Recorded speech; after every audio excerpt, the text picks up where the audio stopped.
Hello from the Allatoona Pass battlefield. This is a site just north of Ackworth. You kind of have to take some back roads to get over here, but if you put it in your Google Maps or other navigation systems, it's not hard to get to at all. This is one of my family's favorite places to come to hike, to explore. It is still open right now, which is nice, and there's nobody here, which is nice. But basically, Allatoona Pass, you can see down this path here, is where there was a battle site here, which I'll get to in a minute. But if you see just going straight down the road there, this is the original railroad bed. This is where the W&A originally came through, and through a mountain, mountainside that they had to blast through. So if you were to walk straight down this path, which I have done many times, and actually I can go down a little ways, you actually get a feel for how cool this really is. It's the way they had to blast through the mountain. It created these two cliffs on either side, which are really unique and fun to look at and explore. But like I said, the railroad came through here. The raiders also came through here. And as I walk this way, you'll see the sides kind of going up steeper and steeper as we go. I'm not going to go down too far, but one of the cool things is you can take this path for a couple of miles down and back. It's pretty flat, nice and peaceful, like I said. You can also, there's a number of trails that go up to either side of the pass here. And on this side, on my left side, is at the top there. You can take like 5 million stairs down there all the way up to the top to, they have some historical markers noting where a star fort was. There were battles taking place back and forth between the two, volleying back and forth. And they've got a lot of great interpretive signs around here that, that you can read and learn all about the Civil War history here. And we're going to walk down this way. And I'm going to read you a passage from Stealing the General. Just a brief passage, talks about when they came to this site. I'm going to go this way.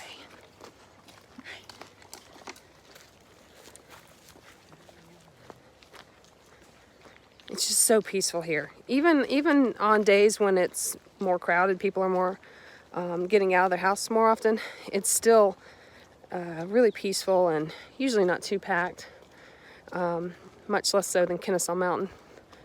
And if you come over here, I'll show you an image of what it looked like during the Civil War when Andrews Raiders would have come up this way.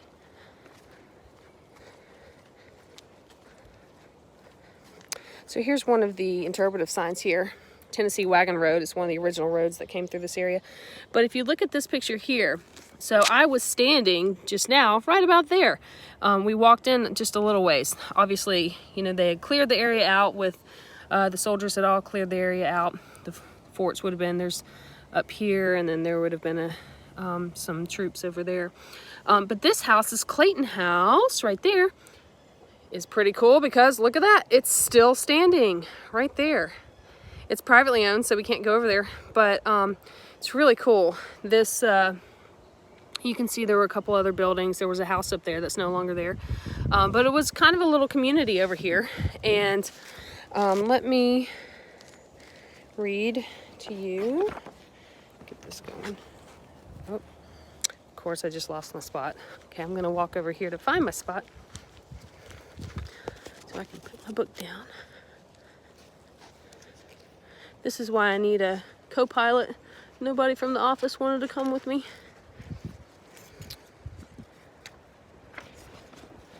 Okay. So,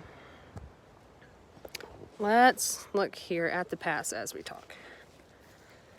So they came through, the last stop was Moon Station, and before I got here, I went through Ackworth. Now, really, they didn't mention much about Ackworth. I think they kind of just rolled through without fanfare. Nothing significant happened there. And according to Pittenger, who was one of the raiders, who after the war was over wrote his memoirs. A lot of our information that we have on the raid actually comes from William Pittenger and his first person accounts. And so according to him, 6 more miles north of Ackworth and a broad curve back to due north, threading its way along a ridgeline between Crocker's and Pumpkin Vine Creeks, brought the train to the imposing mountain pass at Allatoona. The railroad stretched past an unimpressive depot, a little white grocery, and several wooden outbuildings before slicing through the high ridge in a deep V, cut in the rock.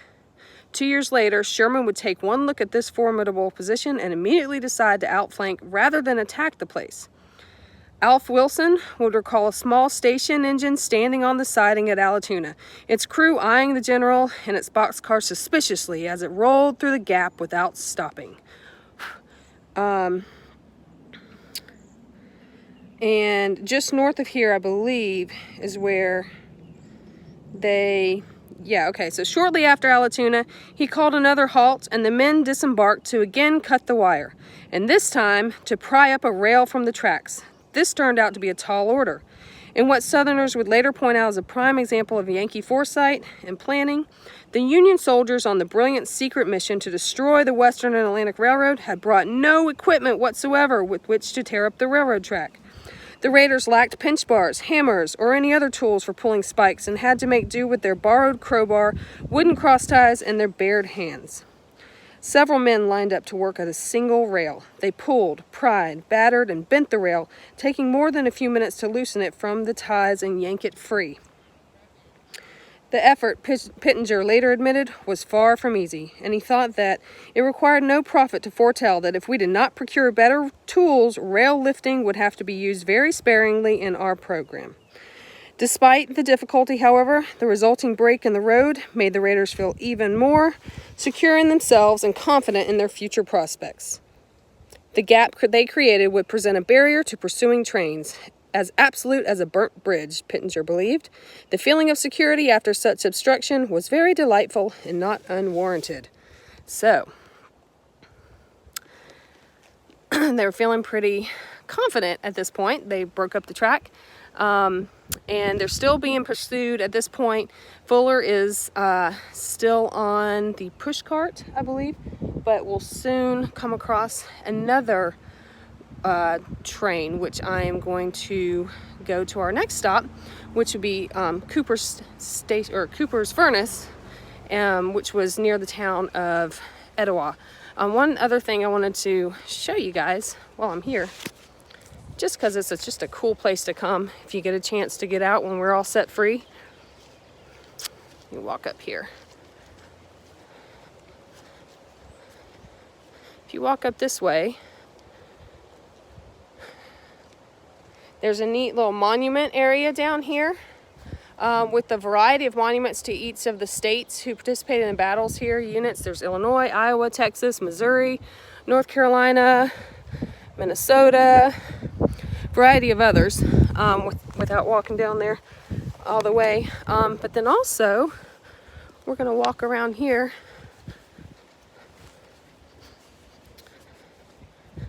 And one of the reasons the scenery here looks a whole lot different than it did during the Civil War is because we now have a big lake. That was not here before. This is Allatoona Lake that was much later on, I believe in the 1950s. I should know this, but off the top of my head, I think it was in the 50s. They dammed up the Etowah River and cleared out the lands, tore down houses and entire communities. There was a community of Etowah, and created a lake, which also created a source of power for the Atlanta area. And it's a beautiful area to just come and explore. There's some beach areas down below. Kind of a cool spot from Allatoona Pass. So this is Allatoona Pass, one of my favorite spots. Come visit it when you can, and the next stop, I believe, unless I find another one along the way, will be Cooper's Furnace. See you soon.